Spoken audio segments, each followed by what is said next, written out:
Well, thank you so much for joining me today. Yeah, thanks for having me. You bet. So let's start with talking about the origin of the title of the tune, the Brooklynne Industrialist. Of course, Brooklyn is you, Yeah. Brooklynne Audette. Uh, and why don't you talk a little bit about the genre of music that you chose for this duet? Sure. So I wanted to do something under the umbrella of metal because you don't really see trombones playing metal music. And then we were trying to figure out, because there's such a spectrum of music involved in that scene, you can go, so many options. So how could we find a way to make trombones with a melody playing? And then you came up with. Yeah, I was thinking Rob Zombie would be Yeah. a good model with For us sure. doubled in fifths down the octave kind of Yeah. melodic type of thing. And then, that record scratch is actually, I think I heard that in a Rob Zombie track, so I figure I'd throw that in too, just for fun. For sure. And then the Industrialist, I think, came, you thought Nine Inch Nails also because they had that cool funk bass line in a lot of their tunes. And, this was perfect because when I was coming out of high school, Marilyn Manson, Rob Zombie, Nine Inch Nails, they were all kind of the champions of that genre. And very appropriate for a Halloween themed Oh, absolutely. Horror movies. Yeah. So, Brooke, the first time I remember bumping into you obviously was at University of Minnesota. Yeah.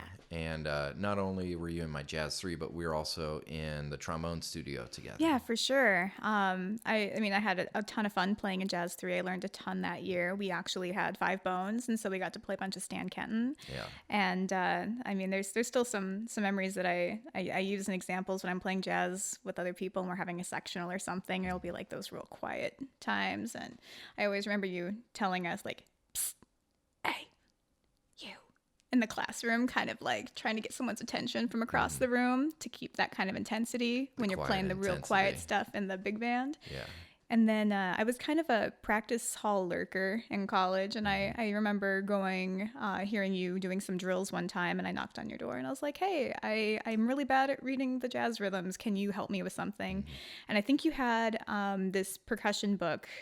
Do you remember Yeah, doing? it was probably Louis Bellson Modern Reading in 4/4. Must have been. And you would put a metronome on, and you would be playing these crazy snare syncopations, rhythms, and just these hits, and just getting used to playing that and start reading those strange rhythms you might encounter. And I was like, oh, I'll try. And I just got destroyed. I couldn't keep up with you. I'd been practicing for a couple years on that stuff, that particular book. So Nice. let's talk a little bit about what you're doing in town. Sure.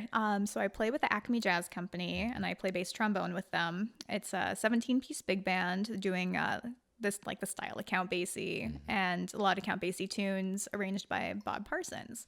And instead of getting the printed publication, what Bob does is he listens to those recordings and he lifts that transcription into a big band arrangement, and the voicings are just wonderful to play. Your parts just feel right. There's none of this awkward part writing where the bass trombone's playing high B's in a soli section. It's a real special experience, and I'm really grateful to be in there.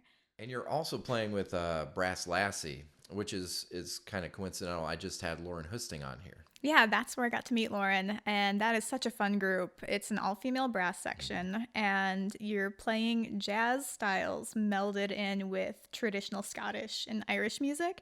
So you have fiddles and whistles and flutes and bagpipes and brass all on the same stage, and it's just real cool. So, Brooke, why the bass trombone? Did you start out on bass trombone? No, I started on flute, and I was kind of a nerdy kid. I was playing The Legend of Zelda Ocarina of Time, and, it's kind of like a flute, and I remember learning all of those songs on my flute. And then come high school, marching band happened, and, if you're playing piccolo, sure, you're kind of loud, but you're not like the trombone line behind you loud.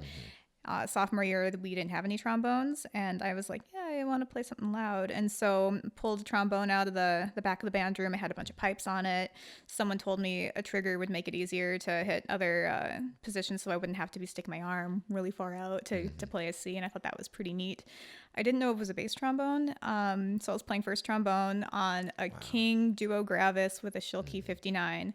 So I was playing some real high notes on a real big mouthpiece, and I think it was junior year, I figured out that was a bass trombone. I took a lesson, and they were like, oh, that's a bass trombone.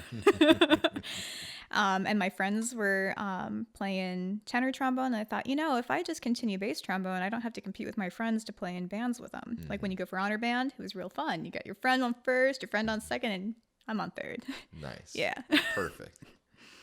So what are some other genres of music that you're interested in besides just metal? Sure. I said I was kind of a nerd in junior high, figuring out Zelda music on my flute. So I also liked anime, and there were some really great soundtracks to animes. Yoko Kanno is an amazing composer, and she did this real great jazz thing with Cowboy Bebop. And so I really wanted to play Tank. The opening theme with them. I remember finding a transcription and bringing it to the local community college jazz band I was playing with in high school, and we just couldn't pull it off quite yet. And then there was a soundtrack she did part of the composition with, and I feel terrible because I can't remember the other composer's name who did the orchestration part, but it was The Vision of Escaflowne.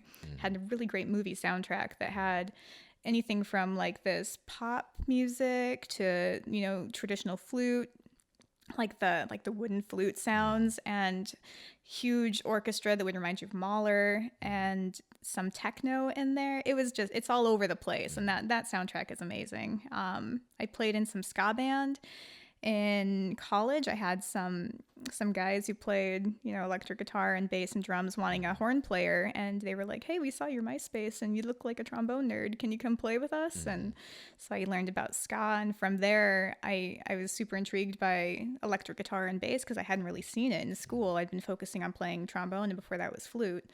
So the idea of plugging in and having your full range available to you was pretty cool. I ended up picking up electric bass later because I like the low notes, and that there's nothing more fun than hearing a bass line on a song you like and being able to plug in and play along. It's kind of like karaoke, but you don't have to sing. Yeah. Cool.